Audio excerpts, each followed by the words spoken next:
Carr Creek, wow. The name itself rekindles glorious tales of timeless, magical memories for avid basketball fans across the state of Kentucky. In fact, it is said the tiny community school, located in Dirt, Kentucky, in the southern corner of Knott County between Sassafras and Red Fox, was the first team to assume the underdog, crowd favorite role when they earned a trip to Lexington for the high school state basketball tournament in 1928.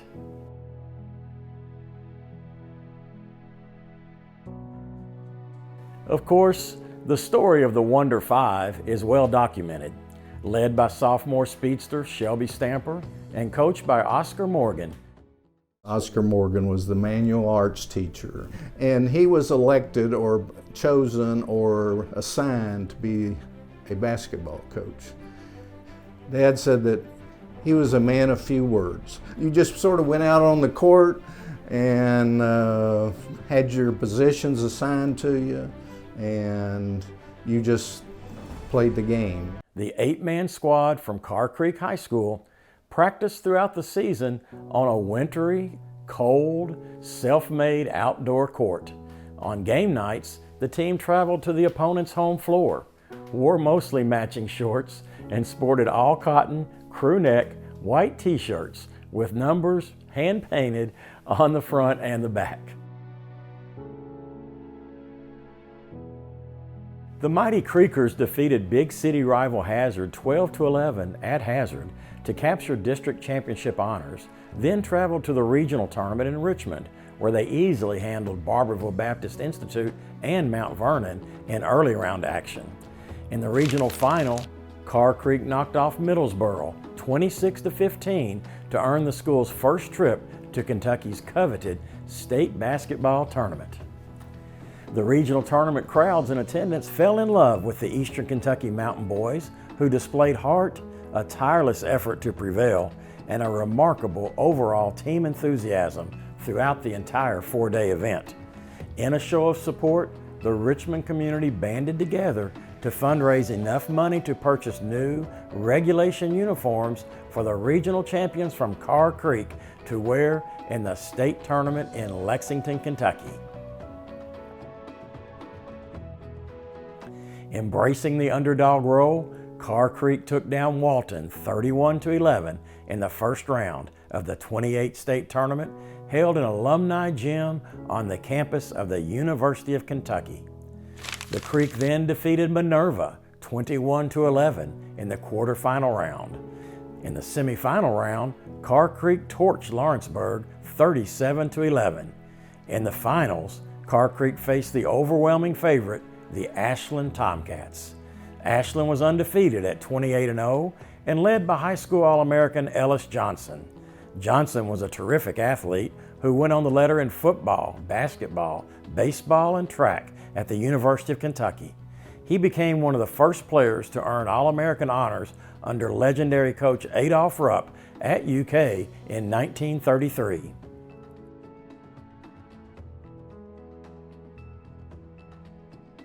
Over 4,000 onlookers squeezed into a standing room only, smoke-filled crowd at Alumni Gym on that Saturday night in March to witness what is still considered one of the greatest high school basketball games ever played in the state of Kentucky. The 1928 championship game turned into a battle of wills. The favored Tomcats were tall and talented, but could not penetrate the stellar defense of the smaller, quicker Mountain Boys from Carr Creek. The low-scoring contest was knotted at 9 apiece at the end of regulation. No points were scored by either team in the first 3 overtimes. Then, Ashland scored 2 baskets in the 4th overtime to take a 13-9 lead. Carr Creek answered with 1 bucket of their own, but could not muster another score as Ellis Johnson played keep away from the Creek's defenders and dribbled out the game's final seconds. Ashland was crowned champions that night in a 13-11 4-overtime thriller.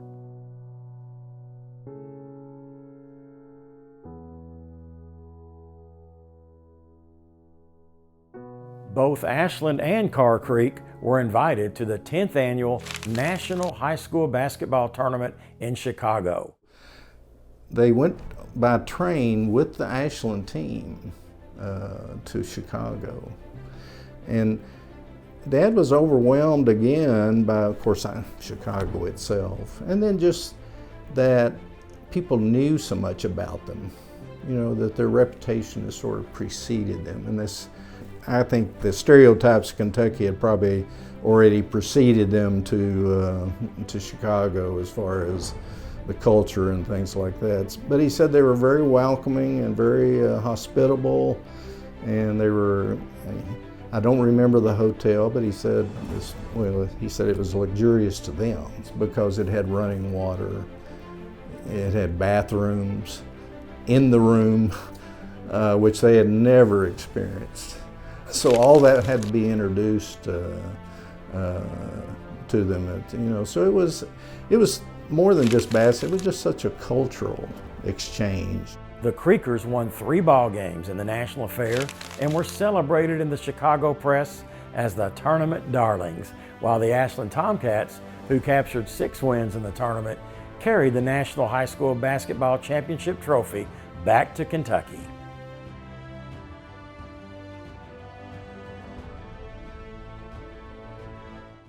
State championship fervor engrossed the small Carr Creek community again in 1948 when Coach Willard Sprout Johnson guided the Indians to a return trip to Kentucky's Sweet 16. Led by All-Stater Don Miller, along with Winfred Wink Miller, Bill Morton, and Manus Mullins, the Creekers bested Hazard 50-35 to earn the 14th region title. Held at the Louisville Armory in 1948, Carr Creek posted victories over Fort Knox in the first round of the state tournament and Covington Homes in the quarterfinals, placing the media and crowd favorites back in the Final Four exactly 20 years after the Creekers had put their community on the map with its 1928 state runner-up finish. The dream of a state championship ended there, however, as the 1948 Creeker squad suffered a heartbreaking 56-54 overtime loss to Maysville in the semifinals. Proving their mettle, Carr Creek bounced back that night to capture the 3rd place game over perennial powerhouse Louisville Male, 47-41.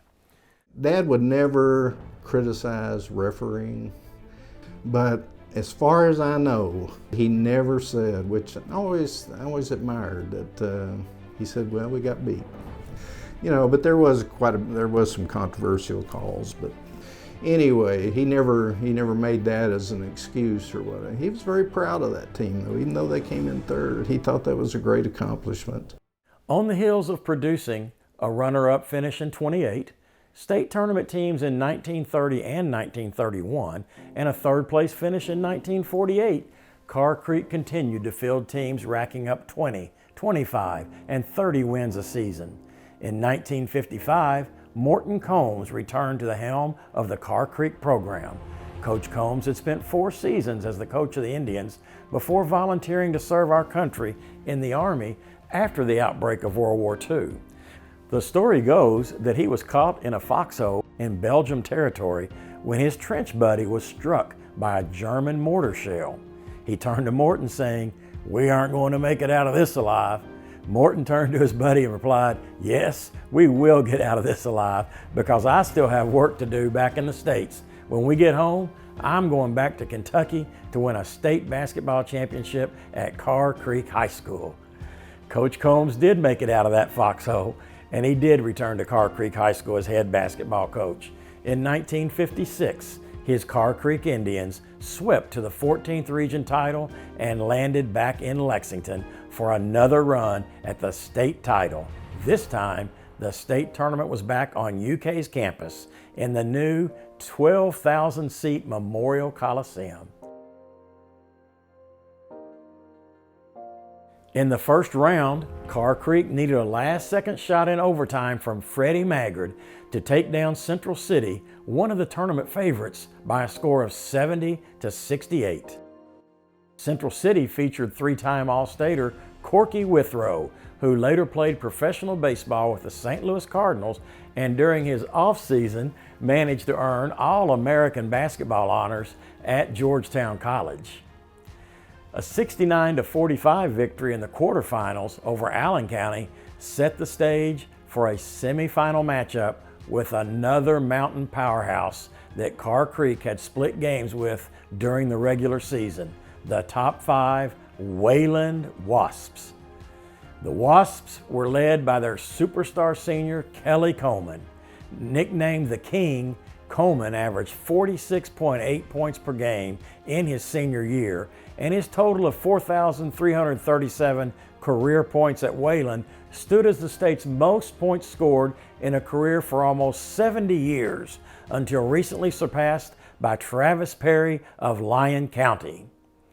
Now Wayland and Carr Creek, now there was some pretty divided loyalties there, because Kelly Coleman obviously drew, his own following, and was so much better known even than Carr. He was sort of a commodity of Kentucky, high school basketball, and so. But when those two met, it was. It's one of the, and I was only 9 years old, but I can remember just the sense of excitement in the crowd. You could feel it was something special. As the semifinal classic neared the end of an intense matchup, Carr Creek's Freddie Maggard, for the second time in the tournament, nailed a 20-footer in the last seconds to win the game for Carr Creek 68-67 to advance the Indians into the championship game. Perhaps the deciding factor in the game was the excellent defensive performance of the Creekers' Jim Calhoun, who held the Wasps' prolific scorer, Kelly Coleman, to his lowest scoring output of the season, just 28 points. Of course, that night in a third-place game, Kelly Coleman exploded for 68 points against Bell County in a Wayland third-place victory. King Kelly's outburst of 68 points in the consolation game remains the Kentucky State Basketball Tournament single-game scoring record to this very day.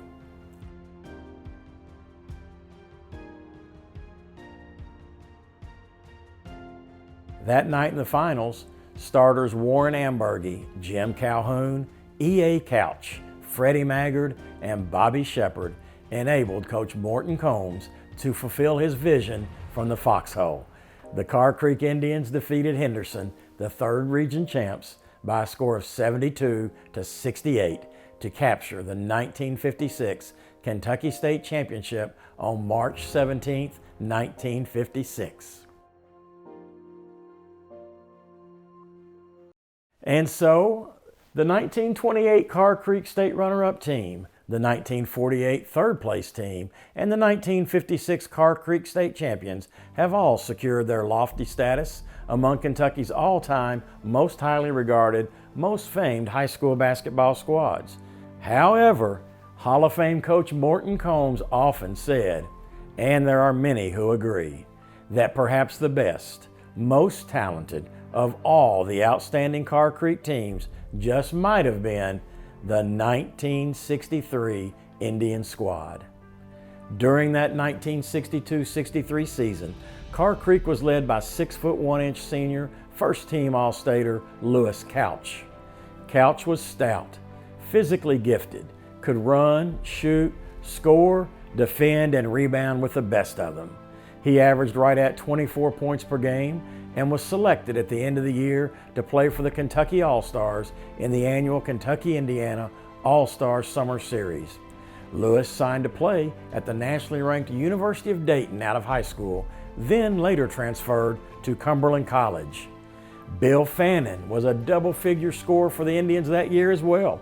The 5'10" senior was the team's second leading scorer. He starred at Cumberland College, where he was inducted into the Cumberland's Hall of Fame in 2005. As the head basketball coach at Hazard High School, Coach Fannin brought home a state championship for the Lady Bulldogs in 1997. Paul Combs was another important cog in the successful wheel of the Carr Creek program. Paul was a strong rebounder and was able to score when called upon. He was awarded a scholarship to play at the University of Tulsa, stayed for a year, then returned to join a couple of his teammates at Cumberland College. And then there was Wallace Calhoun. Wallace played the role of the enforcer for the Creekers, and at only 6'1", matched up with the opposing team's center on most nights. Wallace was a determined defender and was a fundamentally solid rebounder. At 6'2", junior guard Glenn Combs was the Creekers' third double-digit scorer. Combs went on to play his college ball at Virginia Tech, where his pinpoint shooting accuracy earned him the nickname the Kentucky Rifle. Glenn led the Hokies in scoring and helped Virginia Tech to the school's only NCAA Final Eight appearance. Combs went on to become a three-time ABA All-Star, the second leading all-time three-point shooter in ABA history, and won an ABA championship with the Utah Stars in 1971. He was inducted into the Virginia Tech Sports Hall of Fame in 1987. Junior guard Tommy Reynolds, he earned the role of playmaker and lockdown defender on Carr Creek's 1963 squad. After graduation, the cerebral ball handler played 4 years at Berea College for Coach C.H. Wyatt. The Indians finished the year 28-5, were ranked in the state's top 5 for most of the year, and spent multiple weeks as the state's #1 team after capturing the prestigious LIT crown in late January. Now, about that 1963 Louisville Invitational Tournament. The LIT, along with the Ashland Invitational Tournament, were considered the state's most prominent in-season tournaments at that time. The LIT invited Kentucky's 4 most highly rated high school teams outside of Louisville to compete with the top-rated Louisville high school squads. The LIT Tourney Championship Trophy was the state's most coveted prize outside of the KHSAA Sweet 16 State Championship. Invitations were sent in December of 1962 for the late January tournament to be held in Louisville's Freedom Hall. Among the schools to receive and accept invitations were the Owensboro Red Devils. Coached by future Hall of Famer Bobby Watson, Owensboro was led by 6'5" All-Stater Charles Taylor. Also, Elizabethtown Catholic accepted its bid to the '63 LIT with another future Hall of Famer on its bench, Coach Hardin McLean. The Knights boasted 6'5" left-handed sharpshooter Tom Hendricks, who later signed to play at Tennessee for legendary coach Ray Mears. The LIT Selection Committee also extended an invitation to Carr Creek High School.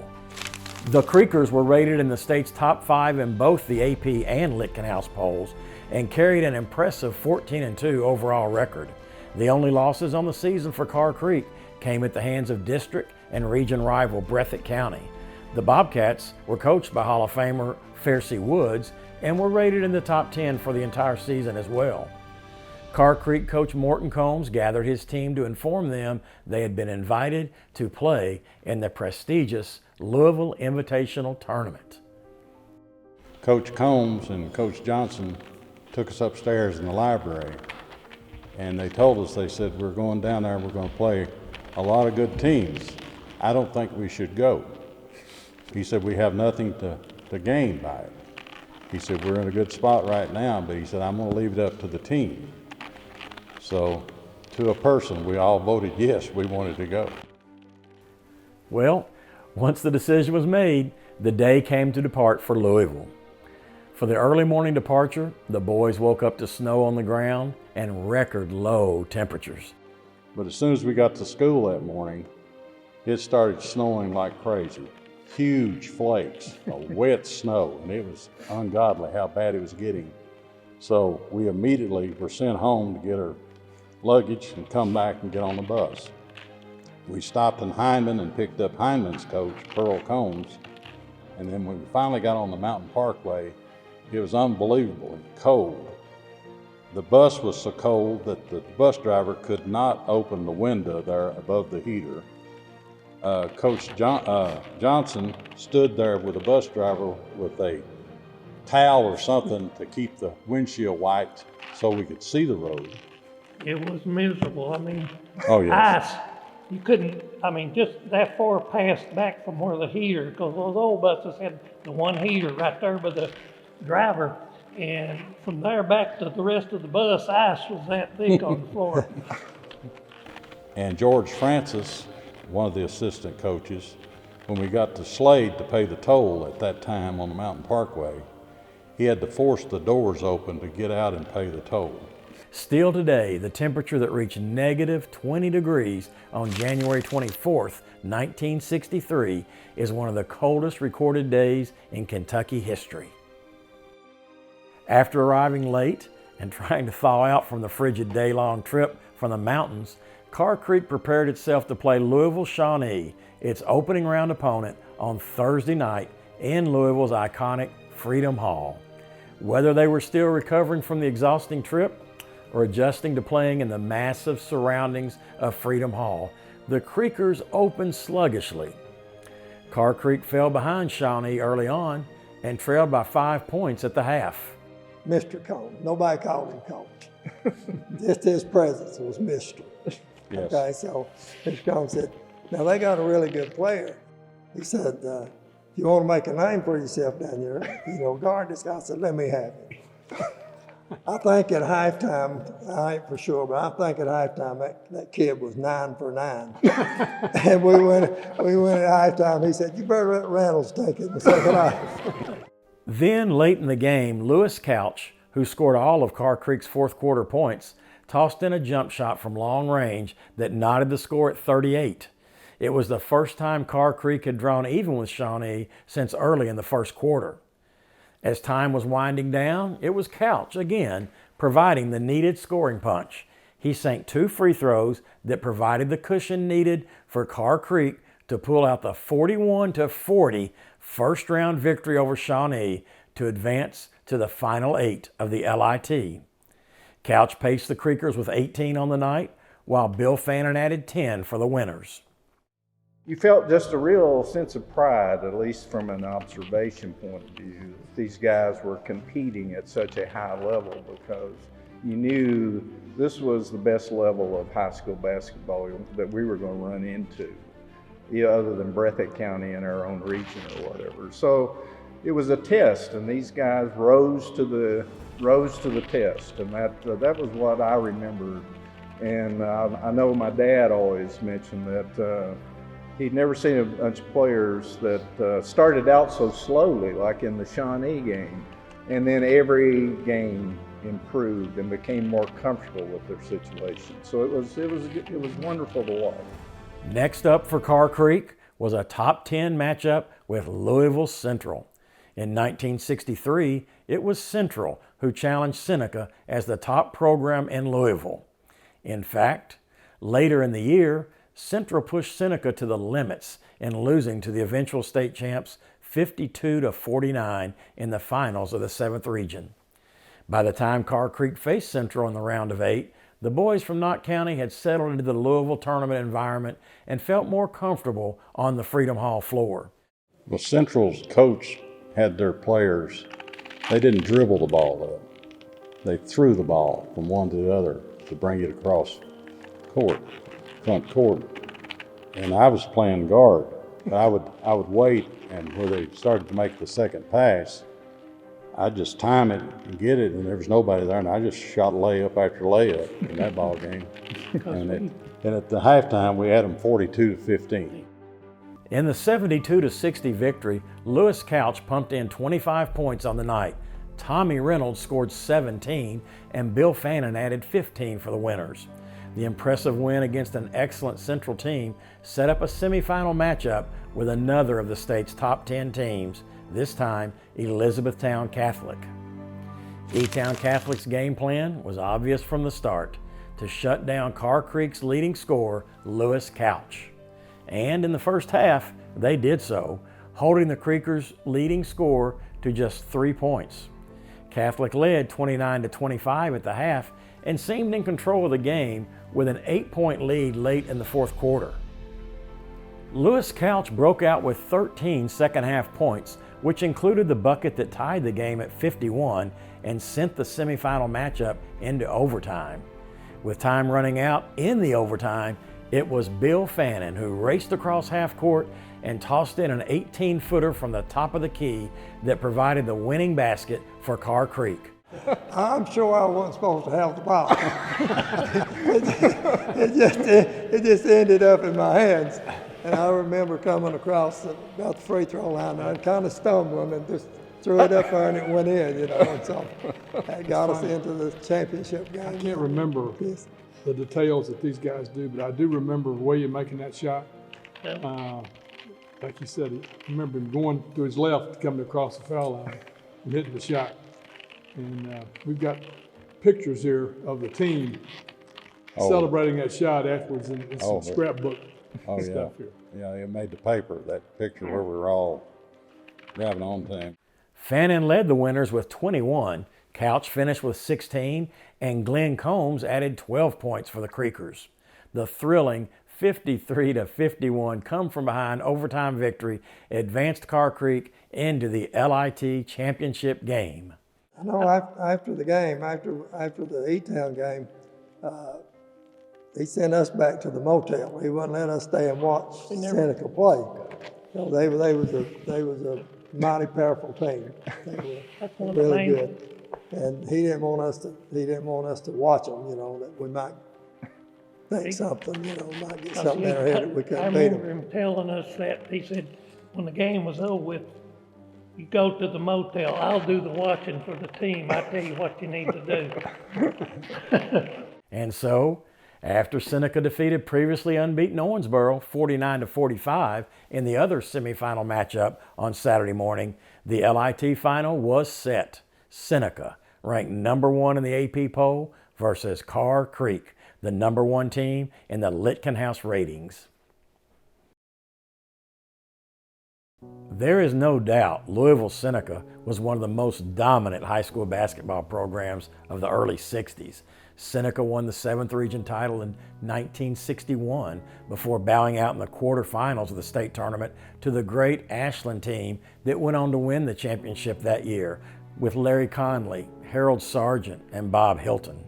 In 1962, St. Xavier defeated Seneca 57-56 in the finals of the 7th region, and then St. X went on to claim the 1962 state title behind the outstanding play of Mr. Basketball Mike Silliman. The 1963 Seneca team was rated as the nation's 3rd best team by Dell Magazine in its national high school basketball poll. The Redskins featured senior Mike Redd. At 6'2½", Redd is still considered one of the best high school players to ever lace them up in Kentucky, and he earned the title of Kentucky's Mr. Basketball in 1963. They had Wesley Unseld. The 6'7" Unseld was a 3-time All-Stater, voted Kentucky's Mr. Basketball in 1964 as a senior, and later earned All-American honors for the University of Louisville. He enjoyed a 13-year pro career with the Bullets of the NBA and is recognized as one of the 50 greatest players in the history of the National Basketball Association. Seneca also featured Tom Duggins, a 6'5" forward who signed with Georgia out of high school and served as the Bulldogs team captain in his senior year in Athens. 6'1" senior guard Bruce Dalrymple and 5'10" senior David Hecht brought a wealth of experience to the backcourt for the group many consider one of the greatest teams ever assembled in the storied history of Kentucky high school basketball. And on the bench for Seneca was Coach Bob Mulkey. Bob Mulkey's pedigree is quite impressive. In 1950, as a player at Lafayette High School, Bob won a state championship playing for Hall of Fame coach Ralph Carlisle. He was a 2-time All-Stater at Lafayette and was voted a high school All-American after his senior year. Mulkey played his college ball at Eastern Kentucky University for Coach Paul McBrayer, where the Colonels won an OVC championship in 1953. He averaged 10.4 points per game and served as the team captain his senior year. He was hired as the head coach of the Seneca program the year the new school opened in Louisville in 1958. In his 6 seasons at Seneca, Coach Mulkey won 138 games while posting a mere 16 defeats. He made 3 trips to the Sweet 16 and captured Kentucky State Championships in 1963 and 1964. After leaving Seneca at the end of the '64 season, Mulkey served as the assistant coach to Ted Owens at the University of Kansas. He then spent 6 seasons as the head coach at South Dakota State University before returning to his alma mater to coach the Eastern Kentucky Colonels for 3 seasons. So, not only was the '63 Seneca team loaded with size, talent, skill, and athleticism, they also had one of the state's premier coaches drawing up the X's and O's on the sidelines. As championship game time neared, 7,000 spectators rolled into Freedom Hall. Very few gave the outmanned Carr Creek boys a chance against the favored Seneca 5. The game was a nip and tuck affair from the outset. Neither team managed more than a 3-point advantage in the early going. With about 3 minutes left in the first half, Bill Fannin tossed in a bucket that tied the score at 18. Carr Creek ended the half with a flurry of offensive production. Fannin made another jump shot. Lewis Couch drove to the basket and laid in a 2-pointer. Tommy Reynolds canned a free throw, and Bill Fannin dropped in 2 more free throws to push the halftime score to 25-20 in Carr Creek's favor. I think maybe at halftime when we really decided that we could win that game, you know, Coach he didn't get excited. You know, he just, like I said, he sat on the bench and when he called timeout, it's like this right here. And as you listened, you didn't look up in the crowd and see your girlfriend was up there or anything like that. But we go in at halftime and the most excited I ever seen him, he'd say, "Dang, boys, I think we can win this." But with a 14-0 record on the season, the state's top-ranked team was not about to back down from the Mountain Boys Challenge. Coach Mulkey regrouped his troops at the halftime break, and Seneca mounted a run of its own to start the second half.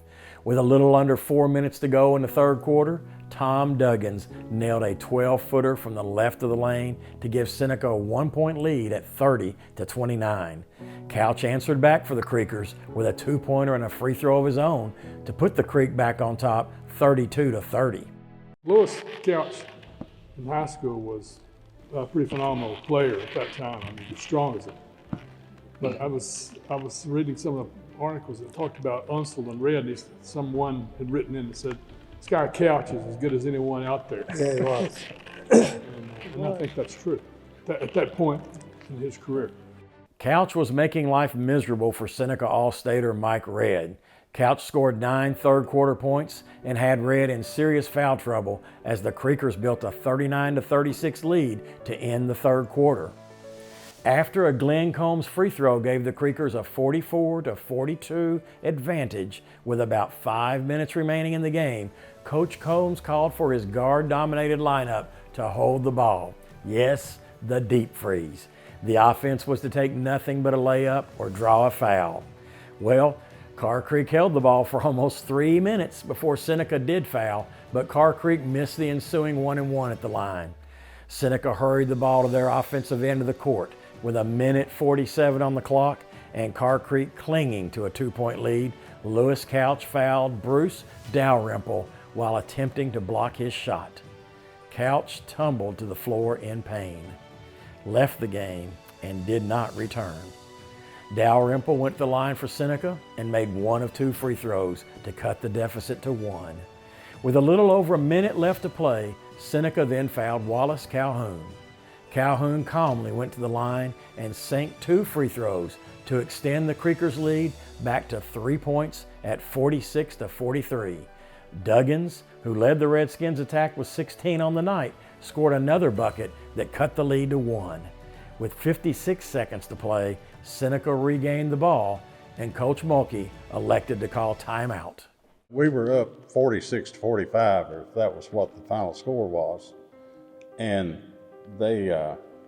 we'd shot a foul shot, probably me, the shot missed, but anyway, they had the ball with a minute and something to go. They kept the ball. They sort of froze the ball until right at the last. Yeah. Waited for a last, and I don't know if that was a good move or not because they had 6'9", 6'3", 6'7" players. Walsh was the tallest guy on the team. Carr Creek's defensive strategy was to keep the ball out of the paint and away from Wesley Unseld. With 5 seconds remaining on the clock, Duggins was forced into taking a 20-footer off the left side of the key. The ball caromed off the rim, and the Creekers' Tommy Reynolds secured the rebound, and the game was over. Carr Creek did it! 46-45, LIT champs. No one but the boys from Carr Creek and the small contingent of supporters from the mountain community in attendance thought it was possible. What a game! Certainly a game for the ages. Coach Adolph Rupp was there to witness the event, and he felt compelled to come onto the floor after the game and congratulate both teams, saying it was the best game he had ever seen played at the high school level. Carr Creek was led by Couch's 22 points. William Fannin had 10, and Glenn Combs scored 9. Couch and Fannin were selected to the all-tournament team, along with Seneca's Red, Unseld, and David Hecht. In the locker room after the game, Coach Combs stated, "I would like to thank everyone who had anything to do with bringing us to the LIT. We have enjoyed every minute of it, and I think we proved an asset to the tournament." Standing by his side was assistant coach Sprout Johnson. The Morton Combs-Sprout Johnson coaching duo is revered among the most outstanding in the history of Kentucky high school basketball. Sprout served as either the head coach or assistant coach for 37 years at Carr Creek High School. He was one of 8 players on the 1928 team.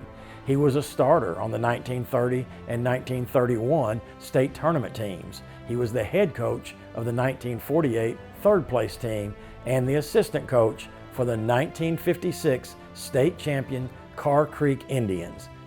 Now he stood with Coach Combs as the assistant coach of the 1963 LIT champions, having vanquished one of Kentucky's all-time great teams to claim the prestigious title. He was inducted into the Knott County Hall of Fame in 1991. No wonder Willard Sprout Johnson will forever be viewed as Mr. Carr Creek.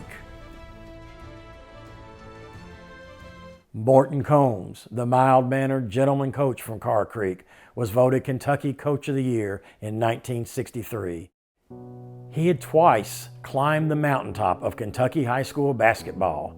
Morton made the game-winning basket to propel his Hazard High School team to the state tournament championship in 1932. He achieved his World War II foxhole promise by guiding his 1956 Carr Creek team to the pinnacle of Kentucky high school basketball by winning the state championship. He was the first to win a state championship as a player and to win the title as a coach. Morton Combs was a winner in every respect of the word. He was inducted into the inaugural class of the KHSAA Hall of Fame in 1988, along with Wesley Unseld, Cliff Hagan, Clem Haskins, Coach S.T. Roach, and many other of Kentucky's all-time greatest sports figures. The week following the LIT, Carr Creek was voted at the top of both the AP poll and the Litkin-House ratings. Carr Creek was Kentucky's unanimous #1 team. Ultimately, though, amongst the hoopla and the celebration, the LIT championship proved costly for the Creekers. Star Lewis Couch, who was injured in the closing minutes, would be sidelined for the remainder of the regular season with a broken wrist. When he did return for district play, he was nowhere near ready to perform up to his previous abilities. Carr Creek lost to Breathitt County in the district tournament and failed to reach the team's season-long expectation to make another run at glory in Kentucky's magical Sweet 16 state tournament. Seneca, of course, went on to win the 1963 Kentucky State Championship and finished the season with a gaudy record of 31-1.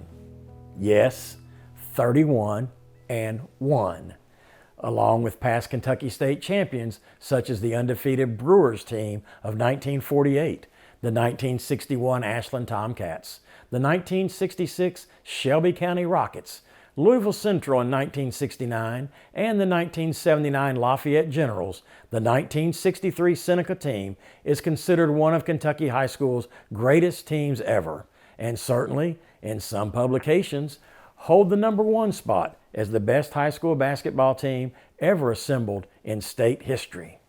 But now, let's think about this. The 1963 state championship team at Seneca was 31-1. 31-1. The one team to beat the great Seneca Redskins when its team had its best player healthy. The one team to beat Seneca and beat them in Louisville. The only team to beat Louisville Seneca in the 1962-63 high school basketball season was the tiny, distinguished mountain school from Knott County, Carr Creek High School. Now, I'm not saying that the '63 Carr Creek team is or was better than the Seneca State Championship team. Seneca had great players, Seneca had a great coach, and Seneca won every single high school basketball game they played that year except one. So, I'm just saying, perhaps Coach Morton Combs had a point after all. Perhaps the best team in Carr Creek's storied history of great high school basketball teams was the 1963 Carr Creek Indian team. Perhaps Wallace Calhoun, Glenn Combs, Paul Combs, Lewis Couch, Bill Fannin, Tommy Reynolds, and the rest of the 1963 Carr Creek squad should rank right up there as well as one of Kentucky high school basketball's greatest teams of all time.